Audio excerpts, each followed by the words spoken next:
Hello everyone, आज हम लोग डिस्कस करेंगे हिस्ट्री प्रोग्राम के 4th सेमेस्टर एसएससी पेपर का। जैसा कि पिछले वीडियो में हमने सिलेबस को देख रखा है, आज हम लोग डिस्कस करने वाले हैं कुछ शॉर्ट क्वेश्चंस। तो मैं Nasreen from department of history, BB college Asansol. आज हम लोग कुछ शॉर्ट क्वेश्चंस देखते हैं। पहला क्वेश्चन है, बंगाल के कुछ उपन्यासकारों के नाम लिखें। जैसा कि सिलेबस में हमने देख रखा है कि ये जो सिलेबस में है उसमें आप लोगों को लिटरेचर और नोवेल के कुछ पोर्शन को पढ़ना है, कुछ इंपॉर्टेंट नोवेल्स को देखना है, कुछ नोवेलिस्ट को देखना है, उनके बारे में पढ़ना है कि उन्होंने क्या लिखा है। और हम लोग जानते हैं नोवेल में बेसिकली समाज की जो कंटेम्प्रेरी समाज जब लेखक लिख रहा होता है तो समाज में क्या चीज़ें चल रही है वो उसका कहीं ना कहीं एक रिफ्लेक्शन किसी भी नोवेल से आता है। तो पहले हम लोग ये जान लें कि कौन कौन से कुछ उपन्यासकार हैं जो थे बंगाल में, बंगाल के पर्सपेक्टिव में ही हमें देखना, उनके क्या क्या उपन्यास थे, उपन्यास में कौन कौन से कैरेक्टर थे। और हर उपन्यास में कम से कम, पूरे उपन्यास को तो पढ़ना मुश्किल है लेकिन एटलीस्ट हम लोग उसके विषय वस्तु को समझ सके कि उस उपन्यास में किस चीज़ के ऊपर लिखा गया है। इन सारी चीज़ों को हम देखेंगे। फिलहाल तो अभी कुछ शॉर्ट क्वेश्चंस हम लोग देख लें, बाद में इस पर लेक्चर डिटेल्स में भी आप लोगों को मिलेंगे। पहले अभी हम लोग शॉर्ट क्वेश्चंस देख लेते हैं। तो कुछ उपन्यासकार के नाम यहाँ पर जैसे आपको दिख रहा है, आप लोगों के सिलेबस में भी है। अगर आप लोगों ने सिलेबस को अच्छे से देखा है तो इसका आंसर आप खुद से कर सकते हैं। बंकिम चंद्र, रविन्द्रनाथ टैगोर, ताराशंकर, शरत चंद्र चट्टोपाध्याय। इसके अलावा भी और उपन्यासकार हैं लेकिन मैंने यहाँ 4 के नाम लिखे हैं।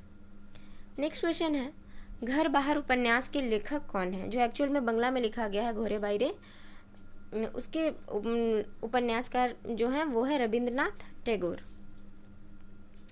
नेक्स्ट क्वेश्चन है, ढोराई चरितमानस की रचना किसने की? ये भी एक उपन्यास है और इसे लिखा है सतीनाथ बहादुरी ने। एटलीस्ट आप लोग उपन्यासकार के नाम और जो उपन्यास उन्होंने लिख रखे हैं उसे ज़रूर से याद कर लें। नेक्स्ट क्वेश्चन है, बंगाल के किस उपन्यासकार ने महिलाओं के विषय में लिखा है? तो इसका उत्तर होगा शरत चंद्र चट्टोपाध्याय। इनके कुछ उपन्यास भी है जो हम आगे नाम से ही समझ जाएंगे कि वो महिलाओं से जुड़े हुए हैं। नेक्स्ट क्वेश्चन, चरित्रहीन नामक उपन्यास के रचनाकार कौन है? तो इसका उत्तर होगा शरत चंद्र चट्टोपाध्याय। आगे क्वेश्चन है, 4 अध्याय नामक उपन्यास के रचयिता कौन है? तो उत्तर हो गया रविन्द्रनाथ टैगोर।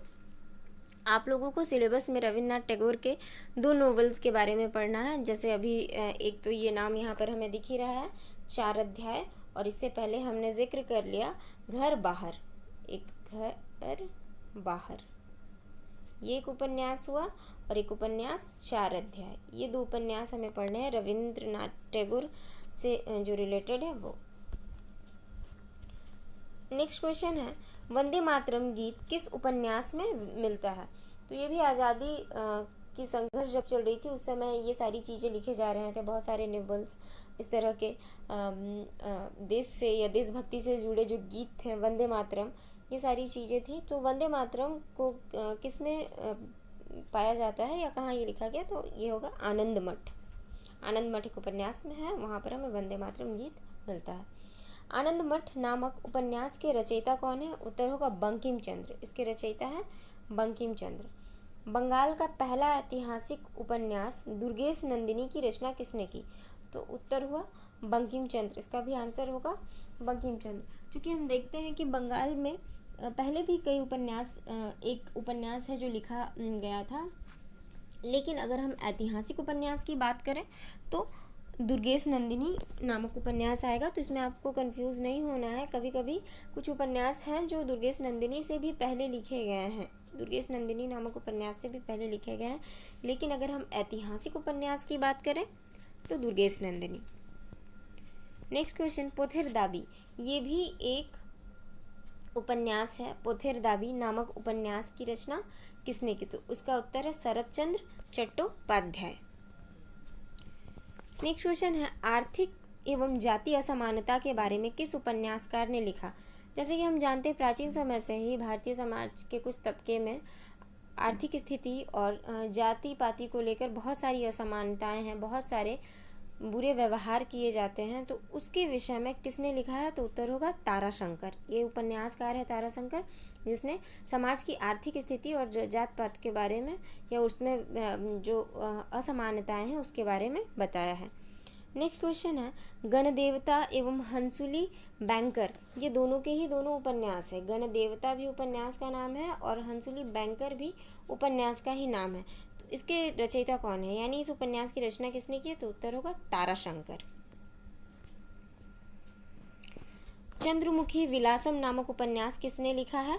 तो ये मलयालम भाषा में लिखी हुई एक उपन्यास है, जिसे रमन पिल्लई ने लिखा है। नेक्स्ट क्वेश्चन पर हम आते हैं, धोराई चरितमानस किस पर लिखा गया है, मतलब किन के बारे में लिखा गया है या किससे रिलेटेड है वो?